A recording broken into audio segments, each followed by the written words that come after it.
Hello students, आज हम लोग हिंदी फर्स्ट में चैप्टर नंबर 5 की रीडिंग करेंगे, जिसका नाम है गंगदत्त की भूल। ये आपकी एक स्टोरी है, मतलब एक कहानी है आपकी। तो इसकी रीडिंग करते हैं। चलिए फटाफट स्टार्ट करते हैं। एक समय की बात है, एक कुएं में मेंढकों के राजा गंगदत्त रहता था। एक दिन वह बंधु बांधवों से व्याकुल होकर कुएं की रहट के सहारे कुएं के बाहर आ गया। बाहर आने पर वह सोचने लगा कि इस प्रकार उनसे बदला लिया जाए। बंधु बांधवों का मतलब होता है उसके संग जो अंदर रहते थे, उसके दोस्त वगैरह, उनकी बात कर रहा है वो। फिर वो क्या कहता है, देखो। वह सोच ही रहा था, उसी समय उसने प्रियदर्शन नाम के एक कृष्ण सर्प को बिल में घुसते हुए देखा। उसे देखकर वह सोचने लगा कि क्यों ना इस कृष्ण सर्प को कुएं में ले जाकर उससे अपने उन शत्रुओं का विनाश ही करवा दूं। कहा भी गया है कि बलवान शत्रु के साथ किसी बलवान को ही भिड़वाकर उसका नाश किया जा सकता है। इस प्रकार से अपना कार्य भी सिद्ध हो जाता है और किसी प्रकार का कष्ट भी नहीं होता। गंगदत्त सोच रहा था कि पैर में गड़े कांटे को किस दूसरे कांटे से ही निकाला जा सकता है। उसी प्रकार उसने सबल उग्र शत्रु को उसी उग्र और सबल के साथ भिड़वाकर ही बुद्धिमान व्यक्ति को उसका उन्मूलन करना चाहिए। यह सोचकर उस सर्प के बिल के समीप जाकर उसे बुलाने लगा। उसकी आवाज़ सुनकर प्रियदर्शन अनुभव किया कि वह प्राणी तो उसकी जाति का नहीं है, किंतु सर्प के अतिरिक्त इस लोक में मेरा किसी अन्य से परिचित भी नहीं है। तब बाहर जाने से पहले मुझे यह जान लेना चाहिए कि यह बुलाने वाला कौन है। ये किसने सोचा? सर्प ने सोचा, क्योंकि जिस प्राणी के स्वभाव, कुल और निवास का पता ना हो, उसके साथ संपर्क स्थापित करने का प्रयास कम ही करना चाहिए। तो उसने बहुत अच्छी बात कही कि जिसे अगर हम नहीं जानते हैं तो उससे पहले, परिचय करने से पहले सोच लेना चाहिए। फिर क्या होता है, इस प्रकार की बात विचार कर सर्प ने उससे पूछा, तुम कौन हो? मैं मेंढक का राजा हूँ, आपसे मैत्री करने के लिए आया हूँ। ये किसने कहा? मेंढक ने कहा। प्रियदर्शन कहने लगा, यह कैसे हो सकता है?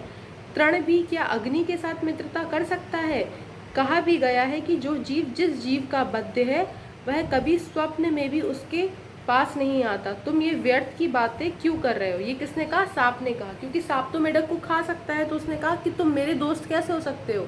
ठीक है। फिर देखिए क्या होता है। गंगदत्त कहने लगा, आप कहते हैं तो ठीक है, आप हमारे स्वाभाविक शत्रु हैं, किंतु इस समय मैं किसी अन्य शत्रु के तिरस्कार से शुद्ध मतलब परेशान होकर आपकी शरण में आया हूँ।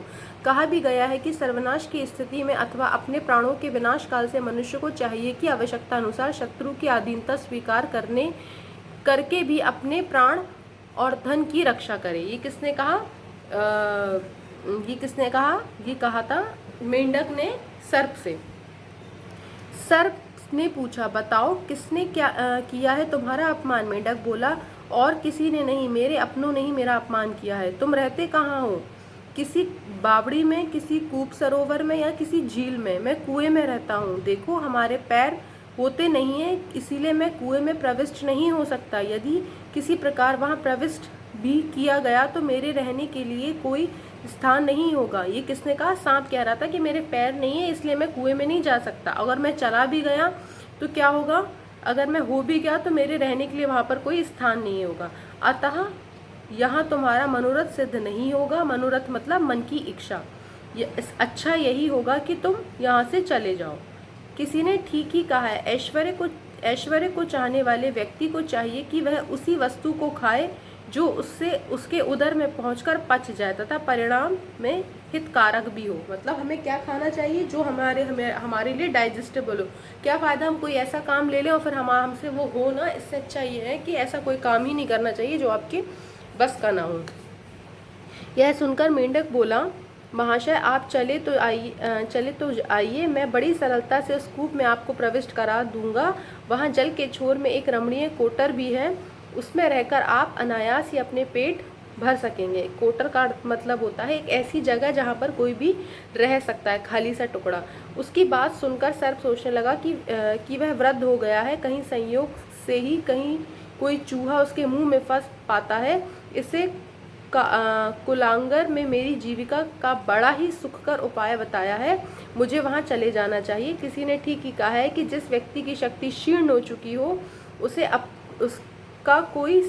उसकी कोई सहायता भी ना हो तो उस व्यक्ति को चाहिए कि अपनी जीविका के लिए अत्यंत सुखप्रद और सरलतम उपाय का ही चयन करे, यही बुद्धिमत्ता है। उसके मन में लालच आ गया, उसने सोचा कि बैठे बैठाए खाने को मिल रहा है, इससे अच्छा है कि मैं यही काम कर लेता हूँ और मुझे मेहनत भी नहीं करनी पड़ेगी। यह विचार कर उसने गंगदत्त से कहा, ठीक है तुम आगे आगे चलो, मैं तुम्हारे पीछे आता हूँ। यह सुनकर गंगदत्त कहने लगा, ठीक है चलते हैं, मैं आपको बड़े सुख से वहाँ ले जाऊँगा, वहाँ रहने के लिए रम्य स्थान भी दूंगा और नित्य भोजन के लिए खुलकर प्रबंध भी होगा, किंतु मेरा यह आग्रह मानना होगा। वह क्या? वह यह कि मेरे परिवार वालों की रक्षा करनी होगी। मैं जिन जिन को आपको कहूँ केवल उन्हें ही मारकर खाना है। देखो वो कितना चालाक था, उसने कहा था कि मैं जिन जिन के लिए कहूँ उन्हीं को मारकर खाना, बाकी किसी को ऐसे मारकर मत खाना। तो इस वाली वीडियो में हम इस चैप्टर का इतना ही पार्ट पढ़ेंगे, इसके बाद हम नेक्स्ट पार्ट में देखेंगे कि क्या हुआ।